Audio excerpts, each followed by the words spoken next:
lois de l'histoire. Le podcast sur l'actualité de la recherche en histoire du droit, présenté par Paul Chauvin-Madère.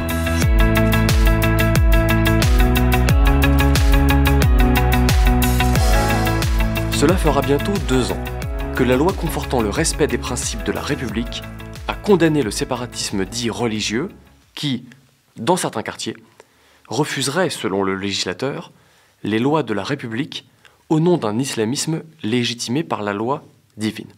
Cela fera bientôt 1 mois que le constitutionnaliste Benjamin Morel a appelé le législateur à combattre un autre séparatisme, le régionalisme. Dans son ouvrage, publié le 2 février 2023, l'auteur nous met en garde contre le risque d'émiettement de la France, un émiettement causé par des indépendantistes qui, dans certains territoires, refuseraient, selon lui, les lois de la République au nom d'une identité régionale légitimée par l'histoire, une histoire pré-révolutionnaire et contre-révolutionnaire. Le hasard faisant bien les choses, il se trouve qu'un historien du droit vient tout juste de déterrer les racines idéologiques et institutionnelles de ce régionalisme séparatiste dans une thèse intitulée, je cite, « Contractualisme provincial et souveraineté monarchique dans la France d'Ancien Régime ». J'ai le bonheur de le recevoir aujourd'hui dans les studios des lois de l'histoire. Bonjour Thibaut Barbieux. Bonjour Paul. Thibaut, vous avez soutenu votre thèse le 26 novembre 2021 dans le cadre de l'université Clermont-Auvergne qui, sauf erreur de ma part, n'est malheureusement pas située dans une des provinces que vous avez étudiées. Ceci dit, vous avez heureusement fait une partie de vos études de droit à l'université de Versailles, là où résidait le royal co-contractant des régions que vous avez étudiées, et aujourd'hui, vous avez migré vers le sud-est de l'Île-de-France en occupant un poste d'ATER à l'université Paris-Est Créteil.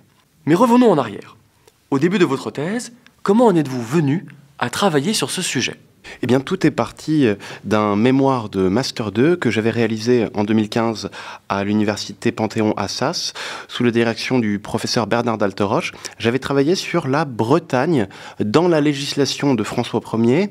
Or, dans cette législation, il y avait notamment l'édit d'union de la Bretagne à la France, et j'avais remarqué que cet édit avait, lors des siècles suivants, été souvent présenté par les juristes bretons comme un contrat d'union, et c'est à partir de là que j'ai orienté ma réflexion, et ensuite en thèse, sur justement cette tendance à présenter des actes de rattachement comme étant de nature contractuelle. Mais en élargissant donc le cadre spatial, en dehors de la Bretagne, à d'autres régions. Absolument. Et si je résume ce qu'est le contractualisme provincial, qui fait donc le lien entre la monarchie et ses régions, il s'agit d'une doctrine politique qui, pour le dire vite, pense les relations entre le centre et la périphérie sur un mode contractuel.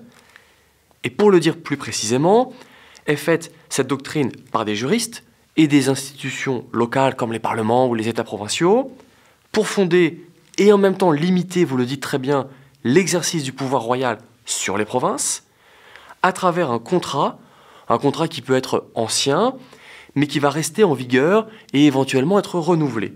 Ce contrat provincial, quel est son rapport avec le contrat social qui peut être connu par nos auditeurs ? Très peu de rapport en réalité, car les théories du contrat social ont pour but, pour prétention en tout cas, d'expliquer l'entrée de l'homme en société. Tel n'est pas du tout le cas du contractualisme provincial, qui lui est un discours justement sur le rattachement du territoire à la France à travers un contrat et donc moyennant des garanties. Ainsi, nous ne sommes pas ici dans des conjectures philosophiques, mais plutôt dans un mode d'explication de l'entrée d'un territoire, puis des limites, ou du cadre en tout cas, de l'expression de la souveraineté sur ce territoire. La fonction serait un peu la même dans le sens où il s'agirait de limiter, mais là c'est quelque chose de réel et qui en plus ne va pas avoir pour but de fonder une société en général. Non, exactement. La société est considérée par les auteurs provincialistes et contractualistes comme étant naturelle. Ils ne se posent pas cette question. Pour eux, un contrat d'union, qu'est-ce que c'est ? C'est un pacte de sujétion, c'est un pactum subjectionis qui permet justement aux habitants d'un territoire jusque-là étranger de devenir des sujets du roi de France de manière libre et consentie, moyennant des garanties que le roi de France s'engage à respecter. Et si ces contrats sont réels, Est-ce qu'on peut les dater, donner quelques exemples? Alors justement, ces contraintes n'existent pas toujours. Parfois, c'est l'imagination des juristes locaux qui vont se plaire à présenter des actes de rattachement comme étant des contrats, et ce n'est pas toujours le cas. Mais en réalité, ces contrats ont pu exister à plusieurs époques, ces actes de rattachement, à l'époque médiévale ou moderne. À l'époque médiévale, on peut penser en 1476 à l'union de la Bourgogne à la France, à la mort de Charles le Téméraire. Il y a des débats, justement. Devant Nancy, je crois. Sa mort sous les murs de Nancy, exactement. Et puis plus tard, à la Renaissance, l'union de la Bretagne à la France en 1532, ou à l'époque bourbonienne, eh bien, c'est rattachement par voie militaire. On pense à Lille, à la Franche-Comté ou à l'Alsace. Donc il y a une amplitude, finalement, de cette période, même de ces périodes au pluriel, avec bien souvent la recréation de l'histoire du rattachement, d'un rattachement médiéval, qui est revisité par des auteurs plus tardifs au XVIIe et XVIIIe siècle. Mais le rattachement effectif, qu'il soit contractuel ou pas, c'est 15e, 17e. Très souvent.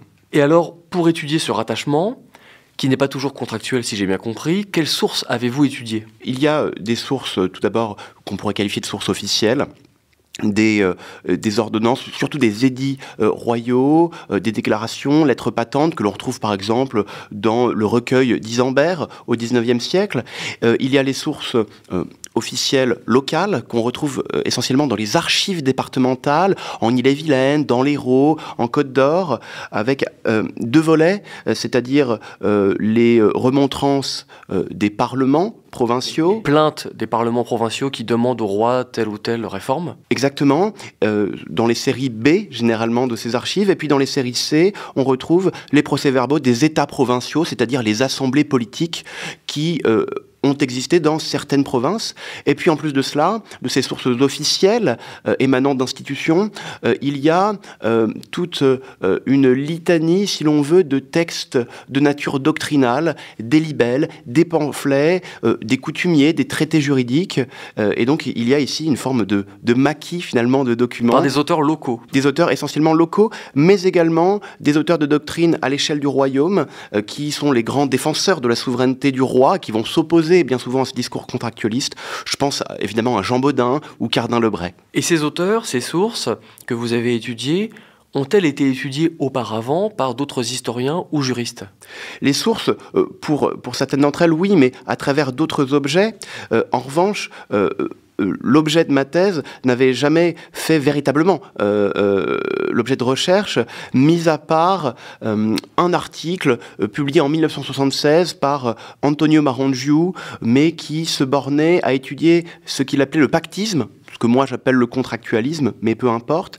Et il étudiait cela uniquement sous les règnes de François Ier et Louis XIV, et uniquement à propos de la Bretagne et du Languedoc. Donc moi j'ai voulu perpétuer, continuer cette interrogation sur le contrat politique et la relation royale locale, mais en l'élargissant et en systématisant cette problématique. D'où la thèse. Une problématique qui n'est donc pas seulement celle de présenter la doctrine provincialiste, ses aspirations, ses arguments, mais aussi de confronter cette doctrine à la doctrine et à la pratique régaliste ou absolutiste. Autrement dit, votre problématique n'est pas seulement de savoir qu'est-ce que le provincialisme ou le contractualisme provincial, mais aussi, comme vous le dites d'ailleurs très clairement dans l'introduction, que répond tout simplement la monarchie française à cette pratique et à cette théorie incompatible avec le principe de souveraineté. Pour répondre à cette question, vous confrontez ces deux points de vue tout au long de votre plan,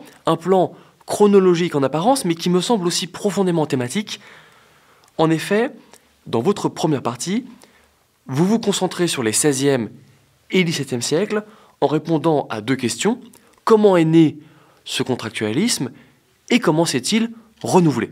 Dans une seconde partie ensuite, vous vous déplacez vers le XVIIIe siècle, quand le contractualisme sera vaincu en quelque sorte à partir du règne de Louis XIV, mais en même temps paradoxalement développé et dénaturé par les parlements à partir du milieu du XVIIIe siècle, et finalement délaissé à la toute fin du siècle, avant, pendant et juste après la Révolution, qui fut une sorte de coup de grâce. Voilà donc les points que nous allons étudier dans la seconde partie de notre émission.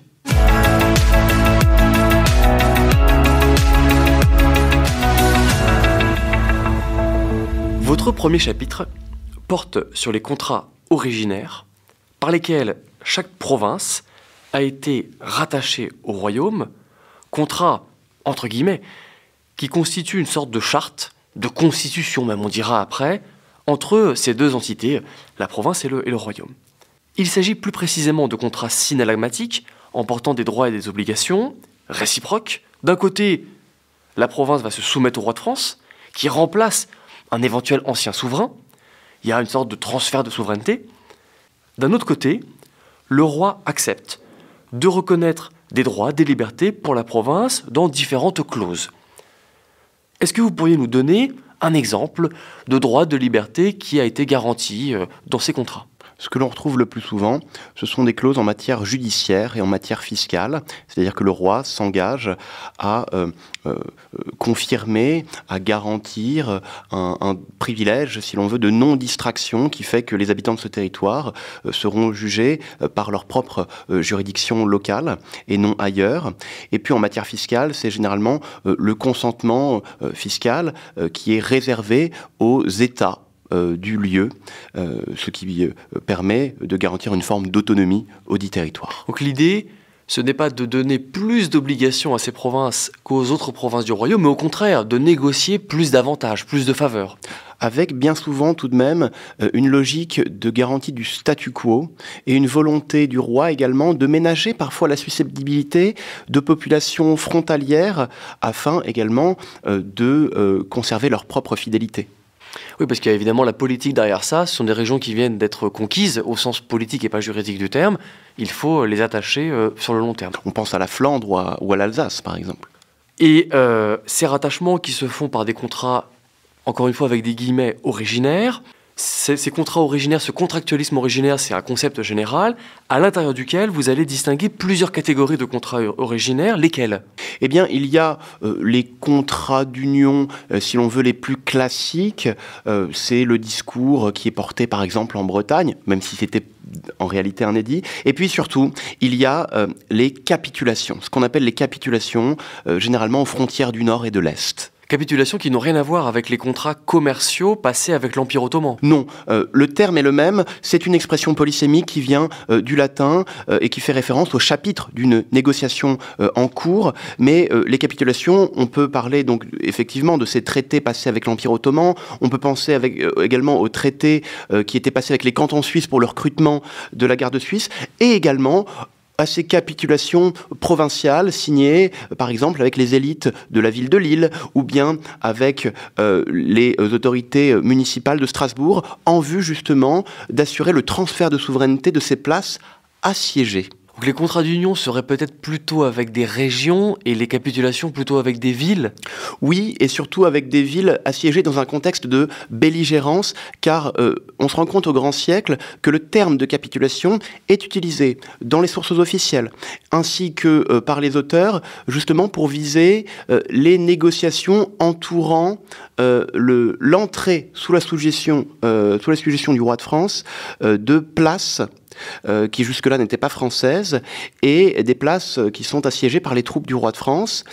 La résistance locale est désespérée. Généralement, le gouverneur local envoie des émissaires, à la fois civils et militaires, rencontrer les envoyés du roi de France sur un terrain neutre, une espèce de no man's land, pour présenter les conditions auxquelles la ville, avec ses dépendances, veut bien se soumettre à l'autorité du roi de France. Et puis le roi de France peut être présent s'il commande aux armées, ou bien ça peut être un de ses généraux, un de ses ministres, ce peut être Condé, ce peut être Louvois qui est sur place, et la partie royale, si l'on veut, va répondre point par point, exactement, aux demandes, à ces demandes locales. Et donc on a finalement une rencontre de volonté sur justement le point de savoir à quelles conditions ce territoire veut bien non seulement cesser les hostilités, ça c'est la reddition, mais également devenir français. Ça c'est vraiment l'objet de la capitulation en tant qu'acte juridique, pas uniquement acte militaire.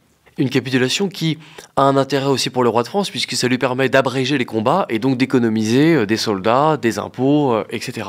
Et alors, ces capitulations, dont on a vu le caractère négocié, ces contrats d'union qu'on appelle contrats, sont-ce vraiment des contrats ? Pour les capitulations, on est en droit de se poser la question, il y a justement cette ambiance contractuelle à travers les négociations, mais le roi de France, l'assiégeant, est dans une position finalement assez léonine, exactement. D'ailleurs, par exemple à Strasbourg, les élites locales, dans leurs archives, disent bien qu'ils n'ont pas les moyens de résister bien longtemps. Et donc, ils n'ont pas d'autre choix que de se soumettre à l'autorité du roi de France. Maintenant, reste à voir à quelles conditions. Il est intéressant ici de voir que le roi de France a le dernier mot. C'est-à-dire qu'une fois que cet accord est passé, notamment s'il est passé entre la ville et un ministre ou un officier du roi, eh bien à ce moment-là, le roi plus tard ratifie puis envoie l'acte pour enregistrement au Parlement. Par exemple, pour la capitulation de Lille en 1667, c'est le conseil de Tournai qui va s'occuper de l'enregistrement de cet acte. Donc ça ressemble aussi un petit peu à des lettres patentes. Et puis également, le roi donc, a le dernier mot, on l'a vu, et il est également le maître du temps. Il peut refuser, s'il veut, telle ou telle clause de manière définitive, et c'est lui qui impose sa langue également. Par exemple, à Strasbourg, qui est une ville totalement germanophone à l'époque, l'acte de capitulation originel est en langue française. Donc le roi est le maître, finalement. Pour autant, les provincialistes ont voulu y voir des contrats. Le roi et les absolutistes, non. Il y a une sorte de démarcation entre, d'un côté, le parti royal régaliste et de l'autre, les provincialistes. Si on considère que c'est un contrat, on peut considérer que l'auteur qui le dit est un provincialiste, et inversement, si c'est un acte unilatéral, on peut considérer que c'est un auteur plutôt de tendance régaliste. Mais admettons que ce soit un contrat. Admettons que le roi, ce qui n'était pas le cas vraiment, reconnaisse le caractère contractuel. Pour autant, avait-il les mains totalement liées? Était-il contraint d'exécuter en tous les cas, sans exception, le contrat? Il y a un principe important qui tient au droit naturel de respect des contrats. Il est encore plus engagé, d'ailleurs, le roi, et il doit respecter même les contrats passés par ses prédécesseurs, parce que c'est la couronne qui l'engage. C'est, Kantorowicz aurait dit, le corps politique du roi. Et puis, en plus, c'est le roi très chrétien, donc il ne saurait être parjure. Et les exceptions, par exemple, Jean Bodin en parle dans les 6 livres de la République, ce sont essentiellement des exceptions qui tiennent au bien commun du royaume, pour éviter justement que surgisse un péril. Qui met en danger le royaume sous prétexte de respecter le contrat à la lettre. Absolument. Au fond, ça ressemble un peu, mais peut-être de manière plus forte, au régime des contrats administratifs, des contrats publics qui dérogent aux contrats privés par leur espèce de souplesse au profit de l'administration. Tout à fait. Conscients alors qu'ils sont de la fragilité de ces contrats, qui peuvent, comme vous venez de le dire, être mis de côté par le roi dans certaines circonstances, les provinces vont essayer de les renouveler à travers ce que vous avez appelé le contractualisme secondaire, que vous étudiez dans le 2e chapitre de votre première partie. Ce contractualisme secondaire, il est composé de contrats postérieurs et complémentaires aux actes, pour ne pas dire contrats, de rattachement originel, contrats postérieurs qui vont se nouer au moment du vote de l'impôt et de la négociation de l'impôt par les provinces, en général dans les États provinciaux. Les commissaires royaux vont devoir négocier alors avec les députés des provinces, lors du vote de l'impôt où, me semble-t-il, vous dites du don gratuit. D'où vient cette expression de don gratuit, qui semble un peu quand même un pléonasme pour les juristes? Et qu'est-ce que ça veut dire? Alors c'est une expression qui est très populaire à partir du Moyen-Âge et sous tout l'Ancien Régime. L'origine vient des Écritures, dans l'épître de Saint Paul aux Romains, et ensuite on retrouve cette expression de don gratuit tout au long de la période médiévale et un peu plus tard à l'époque moderne, mais qui signifie bien davantage le don gracieux. C'est-à-dire que les élites provinciales, les États provinciaux, entendent bien marquer ici qu'elles ne sont pas obligées de contribuer, et que c'est parce qu'elles le veulent bien qu'elles vont octroyer un tribut volontaire à la couronne, parce qu'elles sont libres de le faire. Donc c'est vraiment ici l'insistance sur la logique finalement davantage attributive que contributive en matière fiscale. On est donc bien différent d'un impôt qui aurait été imposé, calculé de manière unilatérale par les services de Versailles ou de Paris, et envoyé par courrier jusqu'à la province qui n'aurait eu qu'à l'exécuter. Ici, il y a un consentement qui est important dans les faits, dans les discours. Par quoi est-ce qu'il se traduit concrètement dans les négociations? Qu'est-ce qui montre qu'il y a un consentement? Eh bien, il y a un consentement tout d'abord car il y a la présentation des exigences royales par les commissaires du roi dès les premiers jours, dès l'ouverture de la session, que l'on soit en Bretagne, en Languedoc, en Bourgogne ou ailleurs. Et ensuite, il y a des délibérations au sein des États provinciaux. D'abord, chaque chambre séparée, parce que ce sont des assemblées des 3 ordres.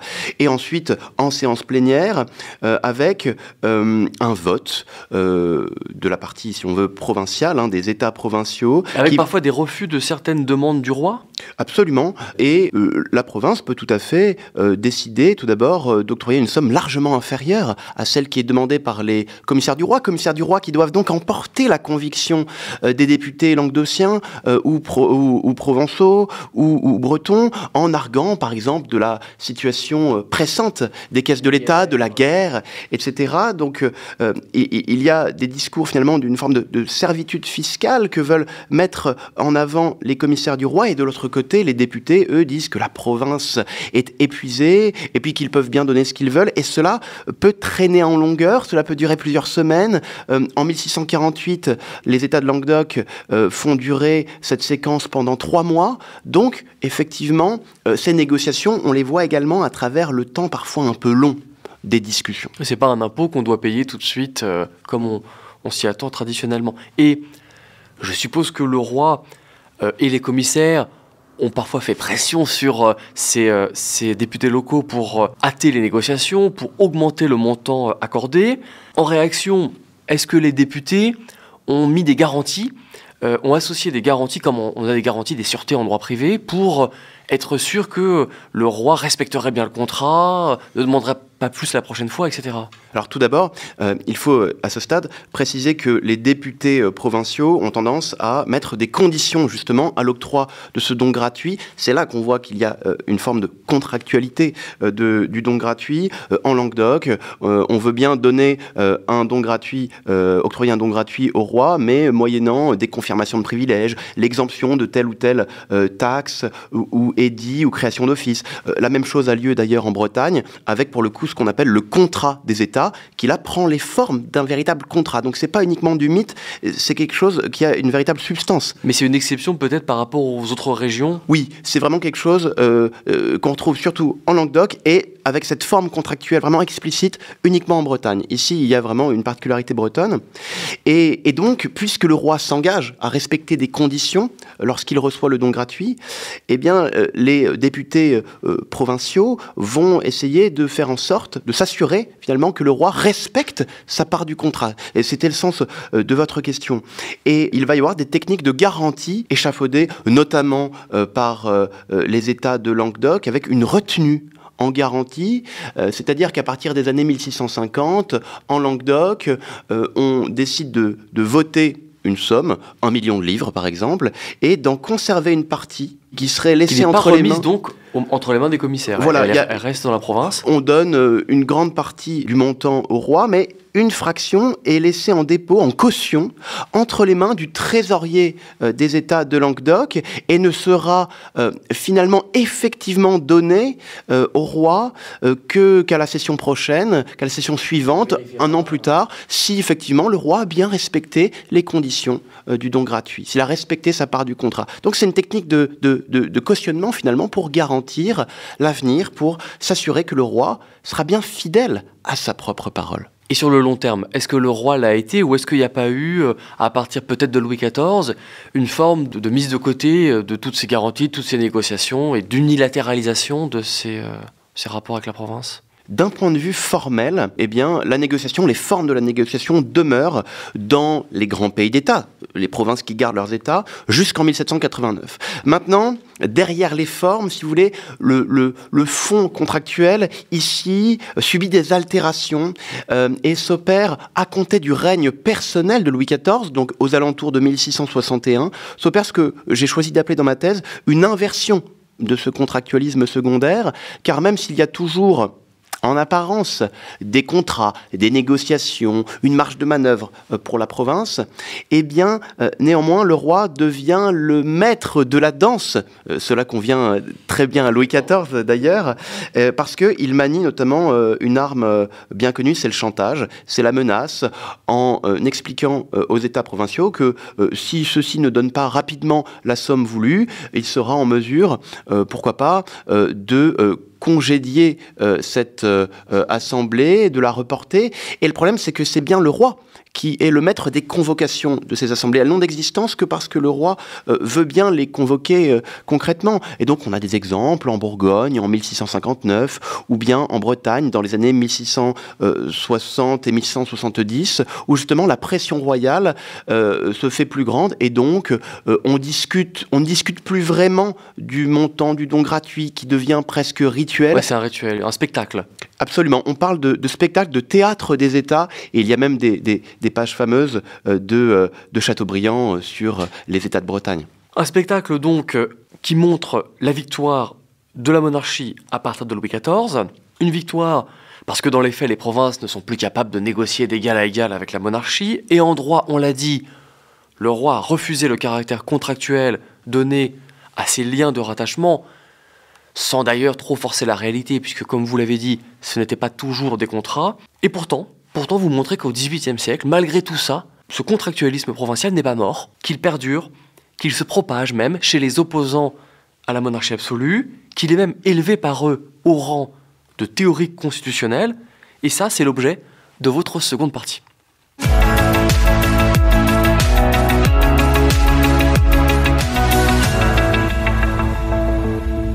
Dans votre seconde partie, vous commencez par parler du milieu du XVIIIe siècle, une époque où le contractualisme reste vivace chez les juristes provincialistes et en même temps se répand dans les milieux robins qui y voient opportunément un argument de poids contre le caractère absolu de la monarchie. En d'autres termes, vous montrez que le contractualisme va s'associer, pour prendre un autre mot en isme, au constitutionnalisme qui, je le rappelle, veut ajouter au noyau traditionnel des lois fondamentales du royaume relatives à la succession royale, loi salique, principe de catholicité, etc., ce constitutionnalisme veut ajouter d'autres droits, d'autres institutions qui viendraient encadrer l'exercice du pouvoir royal.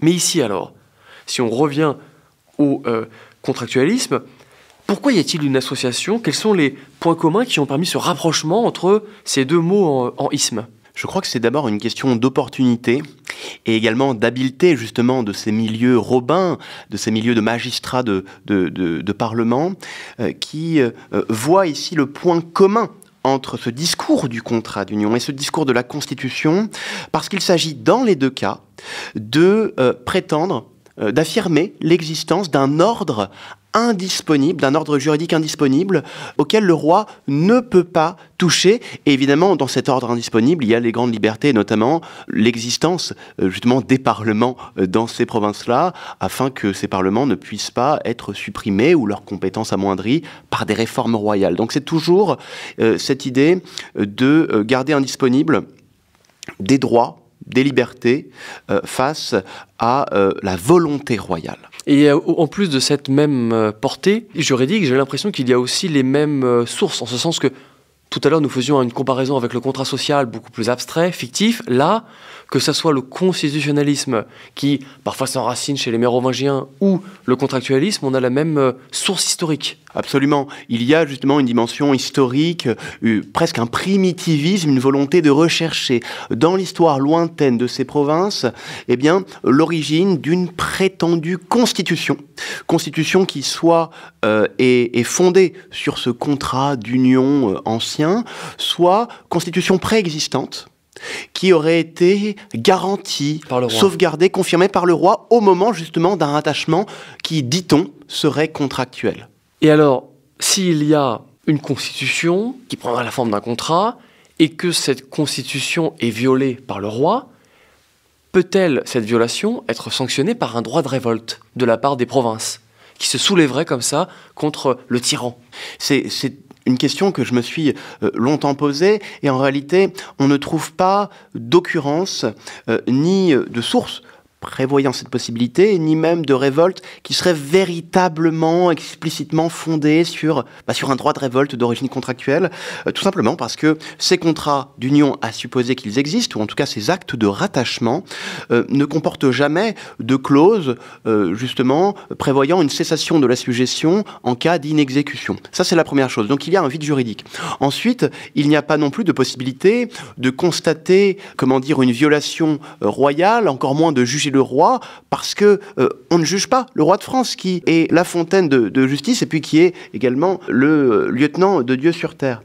Donc il y a vraiment ici un vide, et puis je crois qu'il y a aussi entre nous une prudence de la part des auteurs provincialistes, qui d'une part sont très loyaux. Il ne s'agit jamais pour eux de battre en brèche l'autorité du roi. Ce sont à la rigueur un peu des frondeurs, mais jamais des révolutionnaires. Et puis ils sont prudents, parce qu'ils savent bien que sinon ils pourraient encourir la colère royale et être accusés de lèse-majesté s'ils osaient évoquer la possibilité pour eux de se départir de la souveraineté du roi. Peut-être perdre leur office aussi, ou perdre leur... Pourquoi pas, ou voir leur tête. Donc, tout simplement, il y a une prudence, et donc il y a quelque chose d'assez timoré dans ce discours. C'est, je crois, l'une des apories majeures du contractualisme provincial, qui est une théorie assez bien charpentée, davantage une culture juridique qu'une doctrine, car il n'y a pas de grands traités du contractualisme, mais en tout cas, aucun auteur contractualiste véritablement n'ose penser l'hypothèse de la rupture. Ça, c'est un défaut, c'est un manque. Et malgré ça, malgré cette absence de menace de révolte, le roi n'a sans doute pas été très favorable, je suppose, à cette constitutionnalisation de la doctrine contractualiste. Comment est-ce qu'il a réagi à cette utilisation par les Robins, par les parlementaires, de cette doctrine ? Par le silence ou par le refus, tout simplement parce que, on l'a dit tout à l'heure, la monarchie entend voir uniquement des actes gracieux dans ses confirmations de privilèges, et la monarchie ne considère jamais qu'il s'agit de contrats d'union. Ce sont éventuellement des applications du droit féodal, des clauses de reversion qui font qu'un territoire est revenu dans le giron de la couronne, par exemple la Bourgogne en 1476, voilà le discours royal. Donc déjà, ce ne sont pas, aux yeux de la couronne, des contrats d'union, et donc a fortiori, ce sont encore moins des constitutions, puisqu'il ne saurait exister, selon le discours officiel de la monarchie, de constitution que les lois fondamentales. Donc on nie à la fois le caractère contractuel et le caractère constitutionnel de ces actes et des libertés subséquentes. Il y a donc une discussion de sourds entre la monarchie et les provincialistes. Comme on avait eu, me semble-t-il, entre la papauté et le roi de France, on le voit en général en première année d'histoire des institutions, comme il y en a eu aussi, il me semble, à une certaine époque, entre les juridictions nationales et la CJUE, il y a deux visions juridiques qui vont donc s'affronter. Je sais que normalement un historien du droit ne doit pas prendre parti, mais en l'espèce, selon vous, en tant que juriste, qui avait raison, qui avait tort? Est-ce que le roi a abusé en refusant le caractère contractuel et en grignotant petit à petit les privilèges locaux? Est-ce qu'au contraire, ce sont plutôt les provincialistes qui vivaient dans l'illusion? Je pense qu'il y a plusieurs éléments.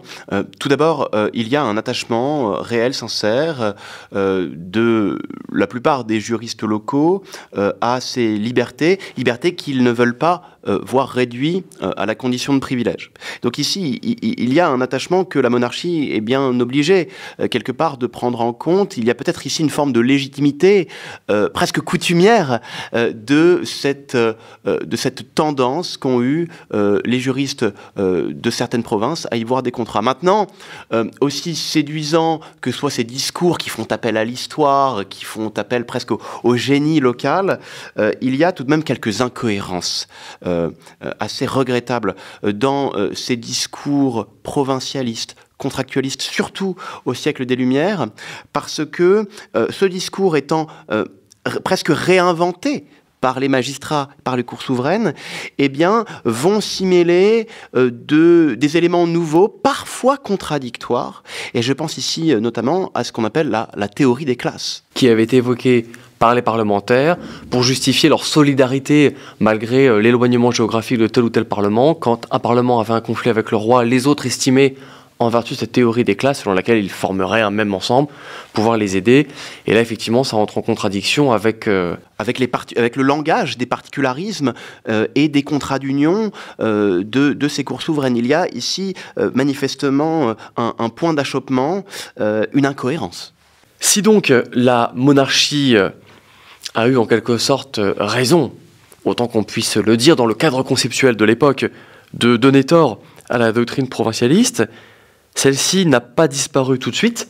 Il y a eu une sorte de chant du cygne au moment de la Révolution, chant du cygne que vous étudiez dans votre chapitre 4, qui est aussi votre dernier chapitre. Sous la Révolution, vous dites qu'il y a une sorte de retour, ou plutôt avant même la Révolution, dans les réformes, me semble-t-il, des années 70 ou 80, un retour de cette théorie. Que s'est-il passé?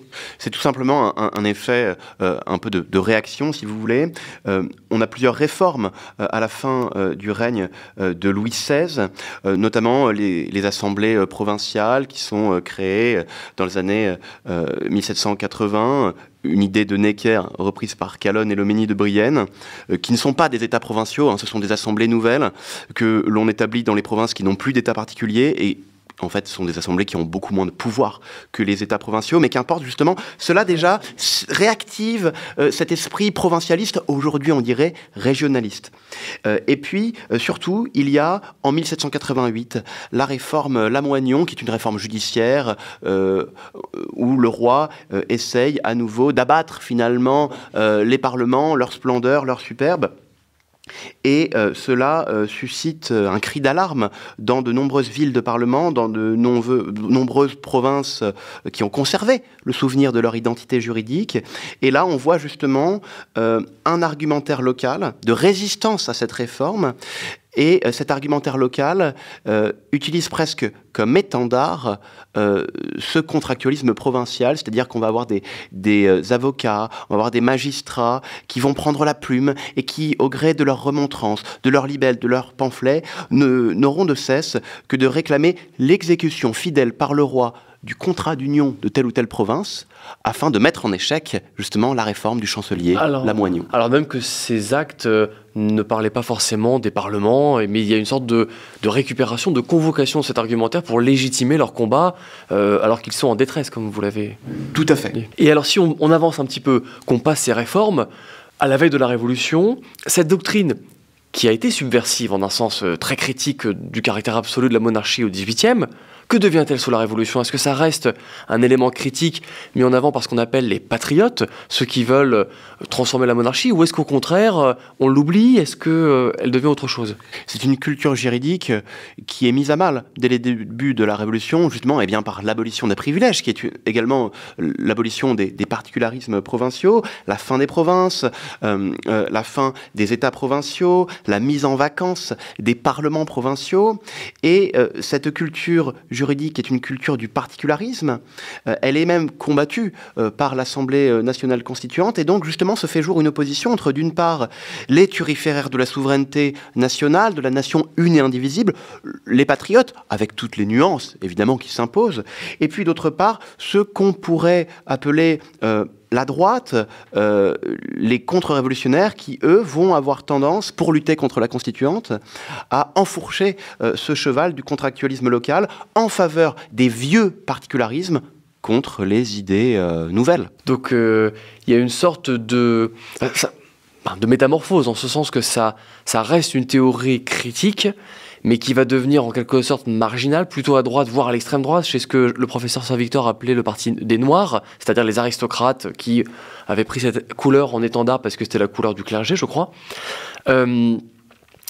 Mais au fond, j'ai l'impression qu'il y avait une sorte d'unité, on le connaît bien, entre tous les critiques de la monarchie absolue avant la Révolution, parlementaires, aristocrates, patriotes, etc., et une scission, dès que la Révolution commence, entre ceux qui vont être pour une monarchie unitaire, enfin une monarchie ou une république unitaire, alors qu'ils sont contre la monarchie absolue, et ceux qui étaient au contraire pour les provincialismes. Effectivement, il y a un point de rupture absolument majeur, c'est-à-dire qu'au moment de la réforme Lamoignon, c'est-à-dire au printemps et à l'été 1788, il y a de véritables unanimités locales, en Bourgogne, en Bretagne ou ailleurs. Contre un ennemi commun. En fait. Contre un ennemi commun qui est, alors, non pas le roi, mais le ministre. C'est toujours ce mauvais ministre, ce mauvais conseiller. Donc, les avocats qui plus tard seront un peu plus libéraux, et les magistrats peut-être plus conservateurs, sont encore du même côté de la barricade, si l'on veut, au printemps ou à l'été 1788 pour refuser justement cette réforme royale, et donc ils communient tous ensemble dans le respect de ces contrats qui pour eux sont synonymes de liberté. Mais le manteau, si l'on veut, de ces unanimités locales se déchire à l'automne 1788 lorsque le roi Louis XVI décide d'annoncer la convocation prochaine des États généraux, ce qui suscite de nouvelles revendications de la part du tiers-État, le doublement des effectifs du tiers, le vote par tête et non par ordre, et donc à partir de ce moment-là, il y a un raidissement des éléments plus conservateurs qui refusent ces aspirations du tiers, et le tiers finalement change de paradigme, notamment les avocats libéraux à Dijon ou à Rennes se tournent désormais vers un paradigme nouveau, celui de la représentation nationale, là où la vieille magistrature s'arc-boute sur le registre ancien et presque désuet, pourrait-on dire, des contrats d'union. Donc désormais, c'est justement la désunion entre les ordres. Et on peut donner peut-être un exemple. En 1788, tout le monde est d'accord à Grenoble pour lutter contre la réforme Lamoignon, ce qui donne la journée des Tuiles. C'est-à-dire que à la fois le tiers-État et les magistrats du Dauphiné à Grenoble vont lancer des tuiles, littéralement, sur les troupes royales, le régiment royal marine, qui sont dans la rue, donc c'est une journée de barricade, mais les Grenoblois ils communient tous dans le souvenir du contrat de transport du Dauphiné à la France. 6 mois plus tard, l'ambiance a changé dans la plupart des provinces de France. Et par exemple à Rennes, au mois de janvier 1789, on est à couteau tiré, littéralement, entre d'une part les étudiants en droit et les avocats libéraux qui veulent le doublement du tiers, et de l'autre côté, les conservateurs, les réactionnaires, c'est-à-dire la noblesse de robe, avec notamment Chateaubriand, qui, eux, sont favorables au maintien des anciennes formes usitées de représentation de la province, au nom du contrat d'union. Et il y a des violences, il y a notamment la mort d'un jeune aristocrate breton, ce qui a fait dire à Chateaubriand, dans les premières pages des Mémoires d'Outre-Tombe, cette phrase célèbre « Lecteur, je t'arrête, regarde couler ici le premier sang que la Révolution devait répandre ». Donc désormais, c'est, le conflit interne aux ordres dans les provinces qui domine. Un conflit que l'Assemblée constituante a clos, je crois, lors de la nuit du 4 août. C'est pas seulement les privilèges personnels qui ont été abolis, mais aussi ces privilèges provinciaux. Mais sa réforme, son abolition, a peut-être suscité des résistances au niveau local ? Des résistances au niveau local de la part de certains magistrats, de la part de certains agents importants des États provinciaux. Je pense notamment au procureur général syndic des États de Bretagne à l'époque, le comte de Botrel, qui avait entamé une véritable tournée de Bretagne en 1788 contre la réforme Lamoignon. Et lui, sous la Constituante, il fait à peu près la même chose. C'est-à-dire qu'il est dans cette même optique de résistance face à l'Assemblée nationale constituante pour refuser l'abolition unilatérale des libertés bretonnes. Donc il prend la plume. Avec des arguments juridiques du type les mandataires qui sont à l'Assemblée n'ont pas eu le pouvoir d'abroger ce contrat, par exemple. C'est exactement cela. Pas seulement une approche politique, mais aussi juridique. Et après, si on avance encore dans le temps, que devient cette théorie ou cette culture ? Est-ce que après la Révolution ou en dehors de France, il y a d'autres partisans de cette doctrine ? Alors déjà, pendant la Révolution, cette culture, elle fait l'objet de grands débats à la Constituante, notamment en janvier 1790, à propos du contrat d'union de la Bretagne. Est-ce qu'il y a eu ou pas un contrat d'union de la Bretagne qui justifierait le maintien du Parlement de Bretagne, et donc cela infirmerait la politique de la Constituante ? Ça, c'est un débat. En janvier 90, il y a 2 séances, 2 journées que la Constituante consacre à cette question, avec un affrontement droite-gauche, et notamment un affrontement même fratricide entre les 2 frères Mirabeau. L'aîné Mirabeau, qui lui est un patriote, un libéral, qui est pour la nation une indivisible, et de l'autre côté, son jeune frère, que l'on surnomme Mirabeau Tonneau, en raison de son embonpoint dû à une consommation sans doute excessive de boissons alcoolisées, qui lui est plutôt réactionnaire. Il est d'origine provençale, bien sûr, et lui, il tonne en soutien justement à ces libertés bretonnes qui, d'après lui, sont bien d'origine contractuelle. Donc, on a l'inscription de cette question du contrat d'union dans le cadre finalement de l'embryon du conflit droite-gauche, et surtout on a l'inscription très claire de ce registre juridique dans un discours politique qui est celui de la contre-révolution. Ce qui fait que un certain nombre de magistrats tenant de ce discours contractualiste provincial vont émigrer et vont continuer à nourrir ce discours dans le cadre de l'immigration. Mais les têtes de l'émigration, donc ceux qui ont remplacé le roi Louis XVI, les chefs de l'émigration n'acceptent pas cette... Notamment lors de la Restauration, il est hors de question de rétablir ça.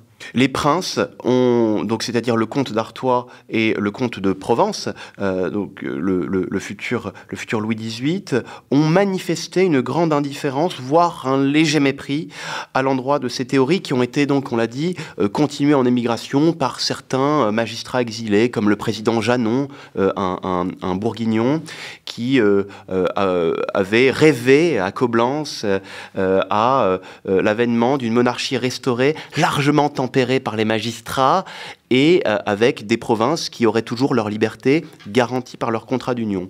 Évidemment, cela n'intéresse pas véritablement les princes qui veulent surtout retrouver leur trône.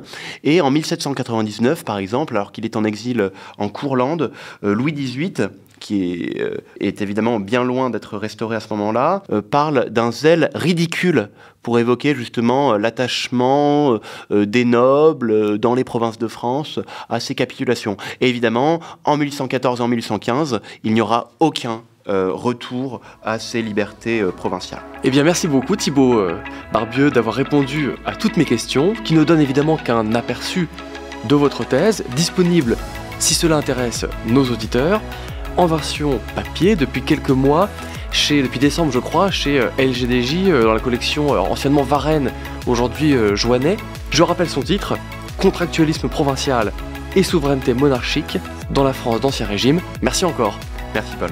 Merci aussi au laboratoire IDPS de l'Université Sorbonne Paris-Nord pour son soutien financier, à Pierre Damet et Christopher Thébault pour leur soutien technique, et merci enfin à vous, chères auditrices et chers auditeurs, d'avoir suivi ce podcast que vous pouvez réécouter sur vos plateformes préférées et diffuser sur les réseaux sociaux. En attendant le prochain épisode des Lois de l'Histoire, le podcast sur l'actualité de la recherche en histoire du droit.